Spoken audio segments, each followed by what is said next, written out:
Hello and welcome. I'm Krista Gibson, and this is Growing Older and Wiser. Today I was reminded of something that I read in this book years ago, Letters to a Young Poet. This is a fabulous book if you haven't read it, just full of spiritual wisdom. And I can't find exactly where it is in here right now. I looked a little bit and I thought, okay, I don't have to give you page and paragraph number. Anyway, there's a place in there where he talks about living in the questions of life. And I thought, oh my gosh. Well, actually, he said live in the question. He made it singular. I kind of make it plural, but whichever. He talks about not living your life with such a sense of certitude. And I thought about us in the context of aging. And I thought, wow, if there ever was a time where it would serve us to know how to live in the question and to be willing to live in the question, it's at this point in our lives. Truthfully, at any point, even when we were in our 20s, 30s, 40s, and on up, living in the question is a great way to live. But as we're aging and coming closer and closer to a new, not even a new chapter, but a new book in our life or our death or whatever, knowing how to live in the question. What does it mean? Okay, many of us try to be certain about everything. I know you've met people and, they know everything. Don't try to give them any facts because they already have them all. They don't know how to live in the question.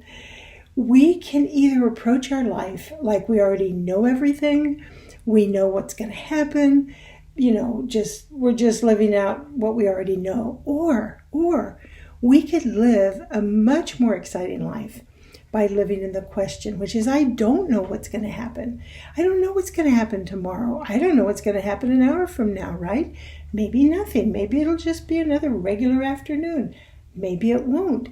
That's the question. And do I know everything there is to know about life? Am I so certain that my spiritual beliefs and principles are in fact what's true? No, I do not. I know what I believe. I know what I think is true. However, I am willing to live in the question that maybe I don't know, right? Because you know what? Maybe I don't. And for me, it's okay to hold on to my beliefs and what I pretty much have experienced. And for me, I know it's to be true. I can live with that while I also am willing to say, and I'm not 100% sure I'm right. Maybe I'm not. And as we come closer and closer to the end of our life, which is we grow older from the moment we're born, is already happening. But for us who start getting into our 60s, 70s, 80s, and on up, we're getting closer and closer. Even though there's a lot more people who live into their hundreds, frankly, I'm not sure I'd want to live that long. But anyway, but we get more and more where, gee, I don't know what's going to happen. How much longer am I going to live? I don't know. Am I going to retain the health I have right now? I don't know. I can live with that. In other words, allow yourself to say, I don't 100% sure, I'm not 100% sure what is going on with me or my life or with the world. Here's what I think it is. Here's what I'm going to assume it is, although we know what assume does. But I really don't know. And it makes life more interesting, certainly more exciting, because you don't have this sense of certainty about everything. And it leaves you open to learning so many more things because you're not approaching it as a know-it-all. What I would like to suggest is just when you start your day, say to yourself, just for today, or maybe go for an hour, whatever works, I'm going to live in the question instead of living in the answer. And I'm going to see what questions come up, and then I'm going to see what answers show up. But I'm going to allow myself to live in that uncertainty, to live with that sense of excitement of, I don't know what's happening next. I don't know where I'm going next. This is the excitement. This is the adventure of my life, and I embrace that. It really changes the color of your life.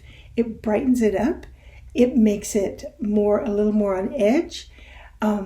And I keep coming back to exciting. It's just more exciting to admit that you don't know. So much more exciting, because then you are wide open to learning so much about yourself and about life. There you have it. And you're watching this the Saturday before Christmas and Hanukkah. So I would like to wish you very happy holiday season. Merry Christmas, Happy Hanukkah, Happy Kwanzaa, Happy Solstice. I had to think for a minute. I always get those mixed up. Anyway, happy, happy, happy. I wish you the best and talk to you soon. Bye.